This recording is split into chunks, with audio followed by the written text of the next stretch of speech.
नमस्कार दोस्तों, आज की वीडियो में आपका स्वागत है। मैं हूं आपका दोस्त दिव्यांशु और आज की वीडियो में हम एक ऐसी म्यूचुअल फंड कैटेगरी के बारे में बात करने वाले हैं जो कि सबसे ज़्यादा फ्लेक्सिबल है और इंडिया में सबसे ज़्यादा पॉपुलर है, फ्लेक्सी कैप म्यूचुअल फंड्स। क्या आप जानते हैं कि इंडिया में 38 से भी ज़्यादा flexi cap mutual funds AMCs चला रहे हैं और फ्लेक्सी कैप म्यूचुअल फंड में पिछले साल टोटल 1 लाख करोड़ से भी ज्यादा का इन्फ्लो आया है। और अगर हम इन्हें बाकी म्यूचुअल फंड कैटेगरी से कंपेयर करते हैं तो flexi cap mutual fund category का जो इन्फ्लो है वो यहाँ पर हाईएस्ट है। तो सबसे पहले उन लोगों के लिए जो फ्लेक्सी कैप म्यूचुअल फंड के बारे में नहीं जानते हैं उनके लिए एक ब्रीफ इंट्रोडक्शन में दे दूंगा कि फ्लेक्सी कैप म्यूचुअल फंड आखिर होते क्या है, यहाँ पर इन्वेस्ट करने के क्या फायदे हैं, क्या नुकसान है, और उसके बाद जो रिटर्न के मामले में टॉप 5 फ्लेक्सी कैप फंड्स हैं उनको हम कई पैरामीटर्स में यहाँ पर कंपेयर करेंगे और उनको फिर रैंक करेंगे। लेकिन मैं आपको पहले से बता दूं कि ये वीडियो केवल एजुकेशनल पर्पस के लिए है।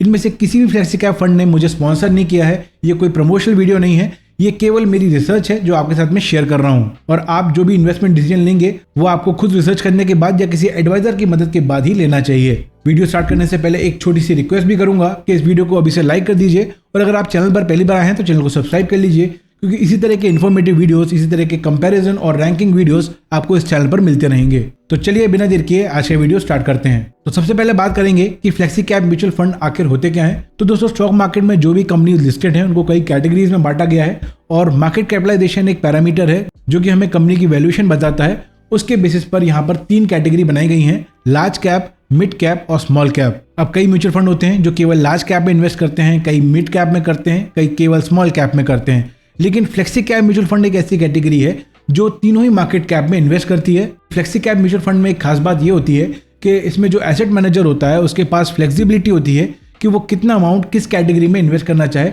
उसको अपने हिसाब से वो एडजस्ट कर सकता है। मतलब मार्केट कंडीशन के हिसाब से वो जब चाहे किसी भी कैटेगरी में अपने एलोकेशन को कम कर सकता है या बढ़ा सकता है। फॉर एग्जाम्पल, मान लीजिए जो स्मॉल कैप कैटेगरी है वो इस समय काफी महंगी हो गई है और इसके स्टॉक्स जो है वो ओवर वैल्यूड हो गए हैं। वहीं पर जो लार्ज कैप कैटेगरी है उसमें जो स्टॉक्स हैं वो कम दाम में मिल रहे हैं, वो सस्ते मिल रहे हैं। तो जो फंड मैनेजर है वो स्मॉल कैप से फंड निकालकर लार्ज कैप में इन्वेस्ट कर सकता है और ये सब चीजें वो बिना किसी रिस्ट्रिक्शन के कर सकता है और उसके पास पूरी फ्लेक्सिबिलिटी होती है और इसीलिए इन फंड्स को हम फ्लेक्सी कैप म्यूचुअल फंड्स बोलते हैं। एक और म्यूचुअल फंड कैटेगरी है जिसको कहते हैं multi cap mutual fund. Multi cap mutual fund में भी companies large cap, mid cap और स्मॉल कैप तीनों ही कैटेगरीज में इन्वेस्ट करती हैं, लेकिन यहाँ पर मिनिमम 25% तीनों ही कैटेगरीज में इन्वेस्ट करना कंपलसरी होता है। वहीं पर फ्लेक्सी कैप म्यूचुअल फंड में ऐसा कोई भी रूल नहीं होता है। बस फ्लेक्सी कैप म्यूचुअल फंड में एक ही कंडीशन है कि जो भी पैसा एसेट मैनेजर इन्वेस्ट कर रहा है उसमें जो 65% पैसा है वो इक्विटी में इन्वेस्ट होना चाहिए और बाकी पैसा वो बॉन्ड्स या करेंसीज या कमोडिटी में इन्वेस्ट कर सकता है। अब फ्लेक्सी कैप म्यूचुअल फंड में इन्वेस्ट करने के कुछ बेनिफिट्स हैं और यहाँ पर कुछ ड्रॉबैक्स भी हैं। तो पहले अगर बेनिफिट की बात करें तो सबसे बड़ा बेनिफिट यहाँ पर यह है कि यहाँ पर डाइवर्सिफिकेशन मिलता है। हम एक ही म्यूचुअल फंड में इन्वेस्ट करके लार्ज कैप, मिड कैप और स्मॉल कैप तीनों ही कैटेगरी में इन्वेस्ट कर पाते हैं। दूसरा बेनिफिट ये है कि यहाँ पर जो रिस्क है वो कम होती है, क्योंकि ज्यादातर जो फंड है वो लार्ज कैप कैटेगरी में इन्वेस्ट होते हैं जो कि काफी स्टेबल माने जाते हैं। इसलिए यहाँ पर तीसरा बेनिफिट है कि यहाँ पर एक अच्छी स्टेबिलिटी मिलती है और flexi cap fund volatile market में भी काफी स्टेबल रिटर्न्स जनरेट करके देते हैं। अब अगर बात करें कि फ्लेक्सी कैप म्यूचुअल फंड में इन्वेस्ट करने के क्या क्या नुकसान है, तो वैसे तो यहाँ पर इन्वेस्ट करने के कोई बड़े ड्रॉबैक्स नहीं है, लेकिन अगर हम 3 ड्रॉबैक्स को देखें तो पहला ड्रॉबैक है कि अनप्रिडिक्टेबल एलोकेशन यहाँ पर होता है। फंड मैनेजर किस मार्केट कैप में कितना इन्वेस्ट करेगा वो यहाँ पर फिक्स नहीं होता है और इसीलिए जो दूसरा ड्रॉबैक ये है कि फंड मैनेजर पर यहाँ पर ओवर डिपेंडेंस होती है। फ्लेक्सी कैप फंड कैसा परफॉर्म करेगा उसकी परफॉर्मेंस का पूरा दारोमदार फंड मैनेजर की स्किल पर डिपेंड करता है, इसलिए हमें यहाँ पर एक एक्सपीरियंस फंड मैनेजर चूज करना भी बहुत इंपॉर्टेंट हो जाता है। तीसरा ड्रॉबैक है फंड वेरिएबिलिटी। अब मार्केट में यहाँ पर 38 से भी ज्यादा फ्लेक्सी कैप फंड है और सभी फ्लेक्सी कैप फंड की जो अप्रोच है, जो स्ट्रैटेजी है वो अलग होती है, क्योंकि यहाँ पर कुछ भी फिक्स नहीं होता है। इसलिए यहाँ पर सही फंड चुनना थोड़ा सा मुश्किल हो जाता है और इसीलिए मैं आपके लिए एक कंपैरिजन और रैंकिंग वीडियो लेके आया हूँ। अब यहाँ पर मैंने top 5 best performing flexi cap funds को चूज किया है और अब हम इन फ्लेक्सी कैप फंड्स को कई पैरामीटर्स में यहाँ पर कंपेयर करने वाले हैं, जैसे कि पास्ट परफॉर्मेंस, इसके अलावा रिस्क रेशो, जहाँ पर हम देखेंगे कि स्टैंडर्ड डिविएशन और बेटा यहाँ पर लो होना चाहिए और शार्प रेशो और अल्फा यहाँ पर हाई होना चाहिए। इसके बाद हम फंड मैनेजर्स को भी चेक करेंगे कि कितना लंबा उनका टेन्योर रहा है और उनका ट्रैक रिकॉर्ड कैसा रहा है। फिर हम एक्सपेंस रेशो चेक करेंगे जो कि फंड की फीस होती है। इसके बाद हम एसेट अंडर मैनेजमेंट यानी कि उसका जो साइज है वो चेक करेंगे एंड फाइनली हम एग्जिट लोड या लॉक इन पीरियड को चेक करेंगे जो कि ट्रांसपेरेंट और मैनेजेबल होना चाहिए। तो यहाँ पर हमारा पहला फंड है पराग पारेख फ्लेक्सी कैप फंड, जो कि one of the oldest and one of the largest fund है इस कैटेगरी में। इसका AUM है करीब 1 लाख करोड़ का, 3 साल का रिटर्न है 22.15%, एक्सपेंस रेशियो है 0.62% और एग्जिट लोड यानी कि आप पर जो फीस लगेगी सेल करने की वो 2% है अगर आप 1 साल के पहले इसको सेल कर देते हैं।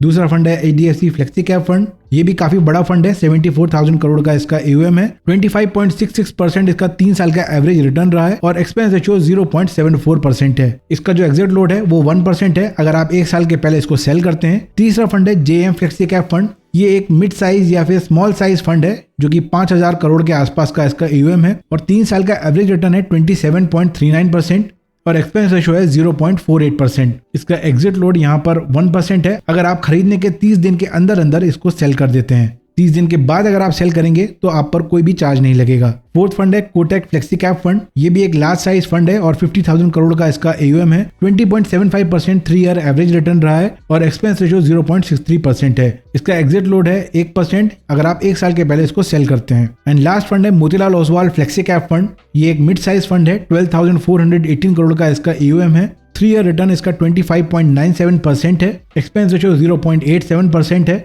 एंड एग्जिट लोड इसका भी 1% है अगर आप 1 साल के पहले इसको सेल करते हैं। तो यहाँ पर बेस्ट परफॉर्मर देखें तो JM फ्लेक्सी कैप फंड है जिसका हाईएस्ट रिटर्न्स है और लोएस्ट एक्सपेंस रेशियो है। तो यहाँ पर जो लो कॉस्ट फंड के बारे में बात करें तो JM फ्लेक्सी कैप फंड यहाँ पर बेस्ट ऑप्शन है।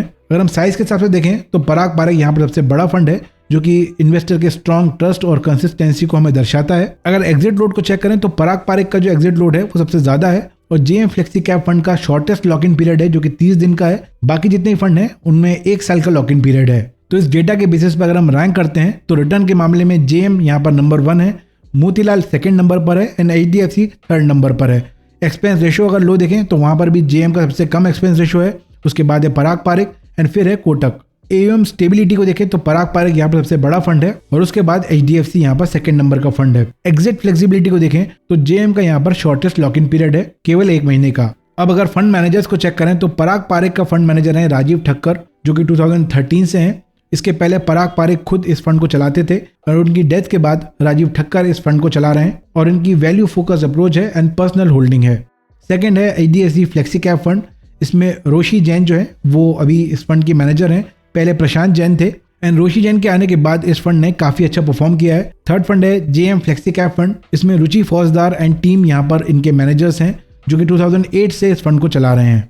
इनकी डायनामिक मार्केटिंग स्ट्रेटेजी है और 3 साल में इन्होंने अपने नेट एसेट वैल्यू को डबल किया है। उसके बाद है कोटक फ्लेक्सी कैप फंड जिसमें हर्षा उपाध्याय मैनेजर हैं एंड कई सालों से ये फंड को चला रहे हैं। इनकी रिसर्च ड्रिवन अप्रोच है और ये मल्टीपल इक्विटी स्कीम्स को चला रहे हैं। उसके बाद है मोतीलाल ओसवाल जिसमें निकेत शाह जो हैं इसके मैनेजर हैं, 9 to 14 ईयर्स से इसको ये चला रहे हैं। Sector rotation and mid cap focus इनकी अप्रोच है। 5 and 9 ईयर्स की इनकी परफॉर्मेंस को देखें तो उन्होंने अपने बेंचमार्क को आउट परफॉर्म किया है। अब अगर इन फंड्स के अगर हम रिस्क एडजस्टेड मैट्रिक्स को चेक करना चाहते हैं तो कुछ चीज़ें हैं जो हमें यहाँ पर देखनी होंगी, जैसे कि शार्प रेशो जो कि हमें return per unit of risk बताता है। तो शार्प रेशो जितना हाई होता है उतना बेटर होता है और ये रिस्क एडजस्टेड रिटर्न्स को इंडिकेट करता है। सेकंड है अल्फा।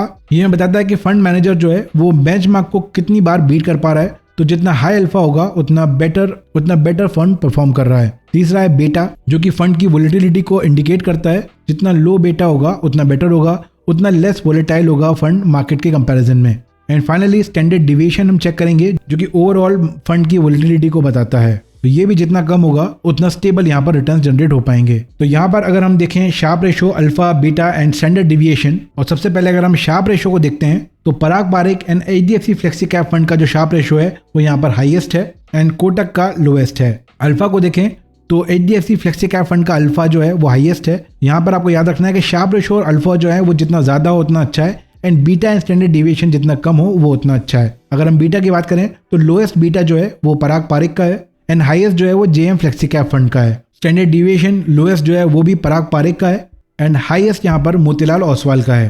सो ओवरऑल अगर हम रैंकिंग को देखें तो पराग पारक जो है वो रिस्क के मामले में सबसे ज्यादा बैलेंस्ड है। यहाँ पर हाई शार्प है, लो बीटा एंड वोलेटिलिटी है। तीसरा फंड है HDFC फ्लेक्सी कैप फंड। इसका टॉप अल्फा है, स्ट्रॉन्ग शार्प है एंड रीजनेबल वोलेटिलिटी है। एंड तीसरा फंड है JM फ्लेक्सी कैप फंड। यहाँ पर हाई अल्फा है लेकिन यहाँ पर रिस्क भी ज्यादा है। तो अब अलग अलग इन्वेस्टर के हिसाब से यहाँ पर फंड्स को हम देख लेते हैं।